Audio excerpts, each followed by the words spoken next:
ሰላም ክቡራት ኣሕዋትን ኣሓትን እንኳዕ ብድሓን ናብዚ መንፈሳዊ ቻናል መጻኹም ሎሚ ስለ ጥቕሚ መንፈሳዊ ትምህርቲ ክንዘራረብ ኢና። መንፈሳዊ ትምህርቲ ኣብ ህይወትና ክንደይ ኣድላይ ምዃኑ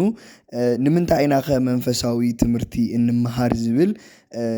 ብዝተወሰነ መልክዑ ክንርኢ ኢና ከም ናይ እግዚአብሔር ቅዱስ ፍቓድ። ኣብዚ ዓለም እዚ ክንርኢ ከለና ብዙሕ ሰብ ብዙሕ ነገር ብዙሕ ኩነታት ሎማዓንቲ ዝነበረ ፅባሕ እናተቐየረ ፅባሕ ዘለውን እንድሕር ፅባሕ ዘይቕፅለሉ ቅድሚ ብዙሕ ዓመታት ዝነበረ ሎሚ ዘይንሪኦ ሎሚ ንሪኦ ዘለና ድማ ድሕሪ ካሊእ ግዜ ዘይንሪኦ ነገር እዩ። እቲ ሓደ ዘይልወጥ ዘይቕየር ኣምላኽ ግን ብኸመይ ኢና ክንፈልጦ እንኽእል እንድሕር ደኣ እንተኢልና መንፈሳዊ ዝኾነ ትምህርቲ ብምምሃር እዩ ማለት እዩ። ስለዚ ኣብ መጽሓፍ ቅዱስ መንፈሳዊ ዝኾነ ትምህርቲ ወይ ድማ እግዚአብሔር ብዘይ ምፍላጦም ዝጠፍኡ ብጣዕሚ ብዙሓት ህዝብታት ኣለዉ። እሶም ኣብ ቀጻሊ ዘሎ ናይ ቪድዮ ስራሕትና ክንሪኦም ኢና። ሎማዓንቲ ግን ኣብ ትንቢተ ሆሴዕ ምዕራፍ 4 ቁፅሪ 6 ህዝበይ ብምኽንያት እግዚአብሔር ዘይምፍላጡ ጠፍአ ይብለና። ምክንያቱ እግዚአብሔር ዘይፈልጥ ሰብ ኣምላኹ ዘይፈልጥ ሰብ መን ከም ዝፈጠሮ መን ከም ዘድሓኖ መን ከም ዘንብሮ መን ከም ዘብልዖ መን ከም ዘስተዮ ዘይፈልጥ ሰብ ኩሉ ግዜ ኣብ ሞት ኣብ ጭንቂ ኣብ ሓሰረ መከራ እዩ ዝነብር ማለት። ስለዚ ኣብዚ ኣብ ትንቢተ ሆሴዕ ዝነገረና ግን ጠፊኦም እዩ ጠቕሊሎም ጠፊኦም እዩ ዝብለና። ምክንያቱ እንድሕር ደኣ መንፈሳዊ ትምህርቲ ዘይተማሂርና ኮይና ጠፋእቲ ከም ምዃንና እቲ ኣብ ትንቢቱ ዝፀሓፈ ነቢይ ሆሴዕ ይነግረና። ምክንያቱ እምነት ካብ ምስማዕ እዩ፣ ምስማዕ ድማ ቃል ክርስቶስ ቃል እግዚአብሔር እዩ ይብለና። ሐዋርያው ቅዱስ ጳውሎስ ኣብ ሮሜ ምዕራፍ 10 ቁፅሪ 17 እምነት ካብ ምስማዕ እዩ፣ ምስማዕ ድማ ቃል እግዚአብሔር እዩ ይብለና። ምክንያቱ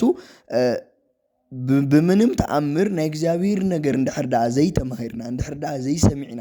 እንድሕር ደኣ ዘይተነጊርና ብምንም ተኣምር ናይ እግዚአብሔር ፍቅሪ ምዃኑ እግዚአብሔር ሓያል ፈራዲ ምዃኑ እግዚአብሔር ኣምላኽ ምዃኑ እግዚአብሔር ፈጣሪ ምዃኑ እግዚአብሔር ኩሉ ኸኣላይ ምዃኑ እግዚአብሔር ኣብ ኩሉ ሙሉእ ምዃኑ እግዚአብሔር ዘይልወጥ ምዃኑ እግዚአብሔር ኩሉ ዝርኢ ምዃኑ ክንፈልጥ ኣይንኽእልን ኢና ማለት እዩ። ስለዚ ሓቁ እዩ ነቢይ ሆሴዕ ህዝበይ እግዚአብሔር ብዘይምፍላጦም ምክንያት ጠፍኡ ዝበለና ማለት እዩ። ስለዚ ዋና ምክንያትና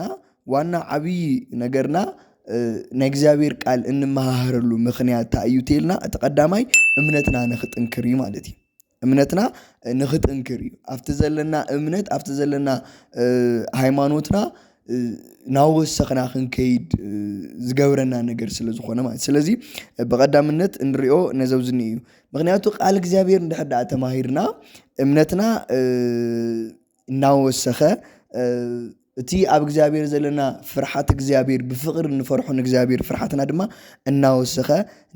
ስለ ዝኸይድ እዩ ማለት እዩ። ስለዚ እቲ ቀዳማይን ዋናን ነጥብና እንታይ እዩ ዝኸውን ማለት እዩ እምነትና ክጥንክር ኢና መንፈሳዊ ትምህርቲ እንመሃር ማለት እዩ። ካልኣይ ድማ ሰላምን ተስፋን ስለ ዝህበና እዩ። ናይ እግዚአብሔር ቃል ኩሉ ግዜ ሰላምን ተስፋን እዩ ዝህብ። ምክንያቱ ኣብ እግዚአብሔር ህውከት የለን፣ ኣብ እግዚአብሔር ተስፋ ምቁራፅ ዝበሃል የለን። ኣብ እግዚአብሔር ዘሎ ተስፋን ሰላምን ሙሉእ ዝኾነ ተስፋን ሙሉእ ዝኾነ ሰላምን እዩ ዘሎ ማለት እዩ። ምክንያቱ ህይወትና ኩሉ ግዜ ኣብ ግዜ ፀገምና እንታይ እዩ ከቢድ ህይወት ኢና ንሕልፍ። ኣብ ግዜ ፀገምና ኣብ ግዜ ኣብ ዝለዓለ ደረጃ ነርና ክንወድቕ ከለና ብጣዕሚ ብብዙሕ ቅርሺ ንረክብ ነርና ብብዙሕ ክንስእን ከለና ኣብ ፍጹም ዝኾነ ሰላም ነርና ሰላምና ብዝተፈላለየ ብሞት ክኾን ይኽእል፣ ብሓደጋ ክኾን ይኽእል፣ ብሕማም ክኾን ይኽእል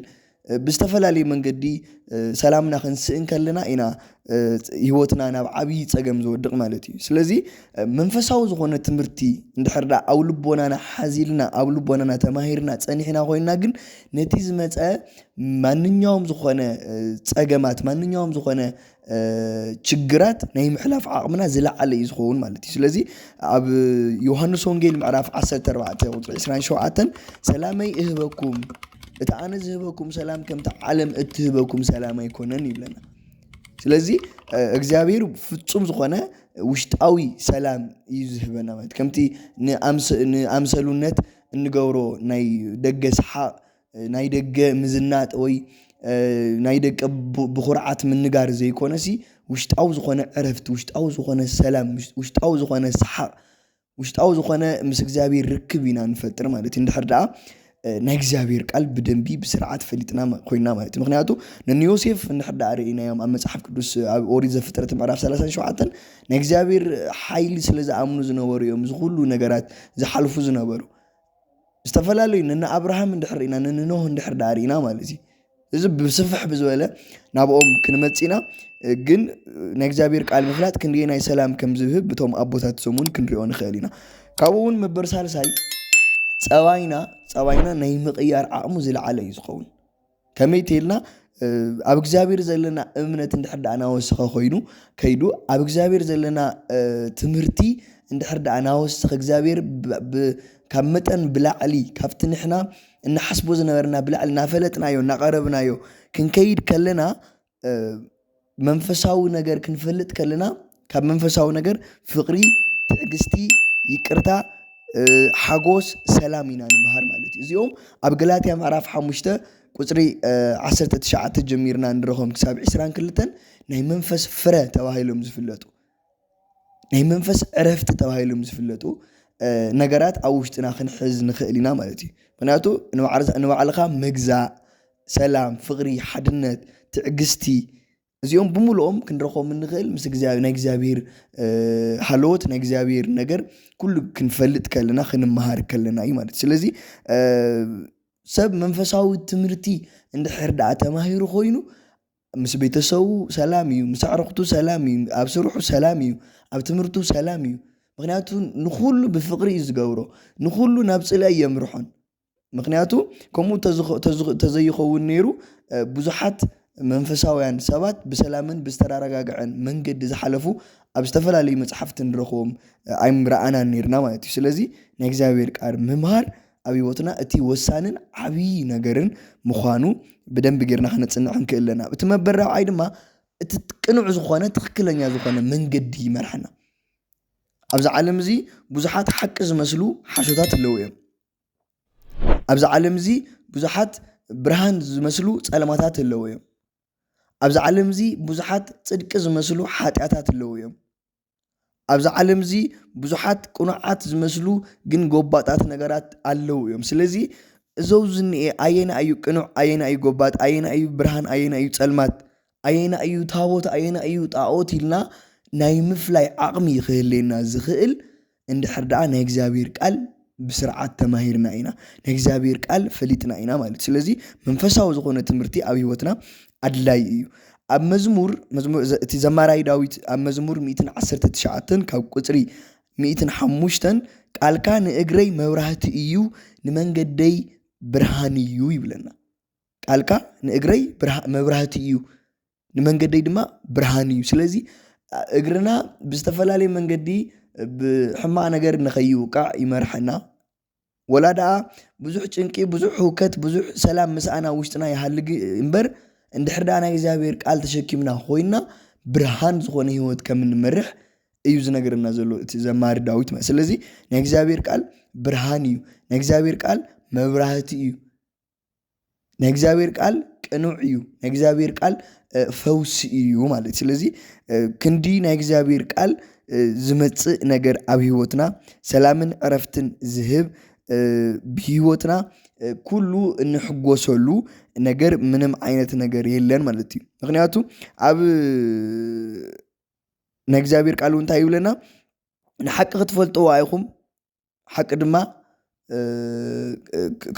ሓራኽ ተውፅኦኩም እያ ይብለና ንሓቂ ክትፈልጥዎ ኣይኹም ሓቂ ድማ ሓራኽ ተውፅኦኩም እያ ይብለና ነቲ ሓቂ ተፈሊጥና ኩሉ ግዜ ሓራያ ተውፅአና ሓቂ ደኣ መን እዩ ተይልና ከዓ ሓቂ ከምቲ ኣብ ዮሃንስ ወንጌል ዝነገረና ጎይታና መድሓኒትና ኢየሱስ ክርስቶስ ኣነ ሓቅን መንገድን ህይወትን እየ ዝበለና ሓቂ ክርስቶስ እግዚአብሔር ማለት ስለዚ ሓቂ ማለት እግዚአብሔር ምፍላጥ ማለት እዩ እግዚአብሔር ምፍላጥ ማለት ስለዚ እንድሕር ደኣ እግዚአብሔር ፈይጥና ድማ ቅኑዕ ዝኾነ መንገዲ ህይወት ዝኾነ መንገዲ ሓቀኛ ዝኾነ መንገዲ ክንከይድ ኢና ማለት ስለዚ በዚ መንገዲ ክንምራሕ ይግባእ ኣብ መጨረሻ እንድሕር ደኣ መንፈሳዊ ትምህርቲ ክነዕብድ ደሊናስ እንታይ ክንገብር ኣለና ብዙሓት ሰባት ኣብ መንፈሳዊ ህይወት ድሌት ኣለዎም እዩ ብዙሓት ሰባት መንፈሳውያን ክኾኑ ድሌት ኣለዎም እዩ ግን ብጣዕሚ ዝኣብዮም ሰባት ስለ ዘለው ከመይ ደኣ ክንገብር ኣለና ንዝብል ነገር ኣብ መጨረሻ ቢያንስ ተናእሰ ኣብ ሓደ መዓልቲ ኣብ 24 ሰዓት ካብ ዘለዋ 24 ሰዓታት ተናእሰ ን10 ደቂቃ ን20 ደቂቃ ወይ ንፍርቂ ሰዓት ናይ መጽሓፍ ቅዱስ ምንባብ ማለት እዩ። መጽሓፍ ቅዱስ ካብ ብሉይ ኪዳን ጀሚርና ን10 ደቂቃ እንድሕር ደኣ ነንብብ ለና ኮይና ኣብ ዓመት ብጣዕሚ ብዙሕ ኢና ነንብብ ዘለና ማለት። ስለዚ መጽሓፍ ቅዱስ ናይ ምውዳእ ዓቕምና እውን ዝለዓለ ይኸውን ዘሎ። ስለዚ መንፈሳዊ ዝኾነ መጽሓፍ ክነንብብ ን10 ደቂቃ ትኸውን። ካብኡ ኣብ ዩቲዩብ ቻናላት ኣብ ቲክቶክ ኣብ ፌስቡክ ኣብ ዝተፈላለዩ ቦታታት ድማ መንፈሳዊ ዝኾኑ ትምህርትታት ምስማዕ ምክንያቱ በዚ መንገዲ ኣብ እግዚአብሔር ዘለና ኣፍልጦ ንዓበና ክንከይድ ኢና ማለት እዩ። ካልእ መንፈሳዊ ዝኾኑ ፊልምታት ክንርኢ መንፈሳዊ ዝኾኑ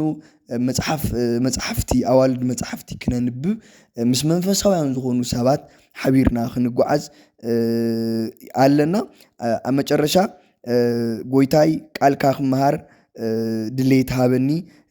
ልበይ ክፈተለይ ፀጋ ሃበኒ ኢልና ንእግዚአብሔር ኣምላኽ ክንልምኖ ይግባእ። እሱ ከዓ ተለሚኑ ዘይኽልእ ሕያዋይ ኣምላኽ ስለ ዝኾነ በዘውዝንየ መንገዲ ክንከድ ይግባእ። ኣሕዋተይ ጥቕሚ መንፈሳዊ ትምህርቲ ኣብ ሂወትና ዓብይ ስለ ዝኾነ ንምሃር ንጸሊ ቃሉ ንከተል። እዚ ቪድዮ እዚ እንድሕር ደኣ ጠቒሙኩም ላይክ ግበሩ፣ ሰብስክራይብ እውን ኣይትረስዑ። እግዚአብሔር ይባርኽኩም። ወስብሐት ለእግዚአብሔር ወለወላዲቱ ድንግል ወለመስቀሉ ክቡር።